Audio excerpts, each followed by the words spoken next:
ಪ್ರವಾಸಿಗರ ಸ್ವರ್ಗ ದೇವರಾಮನೆಗೆ ದುಸ್ಥಿತಿ ರಸ್ತೆ. ಸರ್ಕಾರಕ್ಕೆ ಕಾಯದೆ ಸ್ವಂತ ಖರ್ಚಿನಲ್ಲಿ ರಸ್ತೆ ದುರಸ್ತಿ ಮಾಡಿದ ಗ್ರಾಮಸ್ಥರು.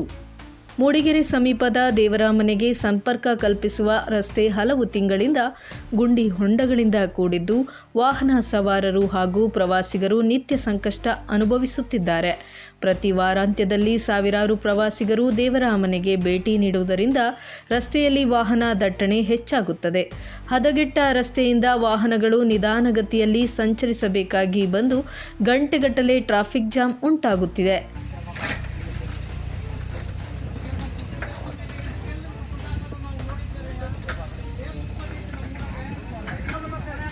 ಈ ಬಗ್ಗೆ ಸಂಬಂಧಪಟ್ಟ ಅಧಿಕಾರಿಗಳಿಗೆ ಹಲವು ಬಾರಿ ಮನವಿ ಸಲ್ಲಿಸಿದರೂ ಶಾಶ್ವತ ದುರಸ್ತಿ ಕಾರ್ಯ ಆರಂಭವಾಗಿಲ್ಲ.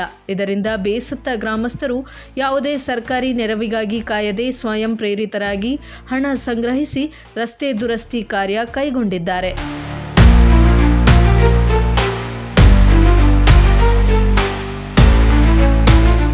ಗ್ರಾಮಸ್ಥ ಗೌತಮ್ ಕೋಗಿಲೆ ಮಾತನಾಡಿ, ದೇವರಾಮನೆ ರಾಜ್ಯದ ಪ್ರಮುಖ ಪ್ರವಾಸಿ ತಾಣವಾಗಿದ್ದರೂ ರಸ್ತೆ ಸಂಪೂರ್ಣ ಹಾಳಾಗಿದೆ. ಜನರ ಸುರಕ್ಷತೆ ಹಾಗೂ ಸುಗಮ ಸಂಚಾರಕ್ಕಾಗಿ ಗ್ರಾಮಸ್ಥರೇ ಮುಂದೆ ಬಂದು ರಸ್ತೆ ದುರಸ್ತಿ ಮಾಡಿದ್ದೇವೆ. ಸಂಬಂಧಪಟ್ಟ ಇಲಾಖೆ ಶೀಘ್ರವೇ ಶಾಶ್ವತ ರಸ್ತೆ ಅಭಿವೃದ್ಧಿ ಕಾಮಗಾರಿ ಕೈಗೊಳ್ಳಬೇಕು ಎಂದು ಆಗ್ರಹಿಸಿದರು.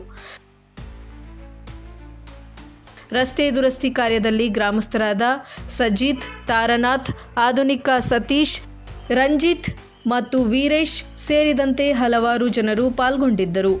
ಪ್ರವಾಸೋದ್ಯಮಕ್ಕೆ ಹೆಸರಾಗಿರುವ ದೇವರಾಮನೆ ರಸ್ತೆಯ ಶಾಶ್ವತ ಅಭಿವೃದ್ಧಿಗೆ ಸರ್ಕಾರ ಮತ್ತು ಸಂಬಂಧಪಟ್ಟ ಇಲಾಖೆ ತಕ್ಷಣ ಕ್ರಮ ಕೈಗೊಳ್ಳಬೇಕು ಎಂಬುದು ಗ್ರಾಮಸ್ಥರು ಹಾಗೂ ಪ್ರವಾಸಿಗರ ಒತ್ತಾಯವಾಗಿದೆ.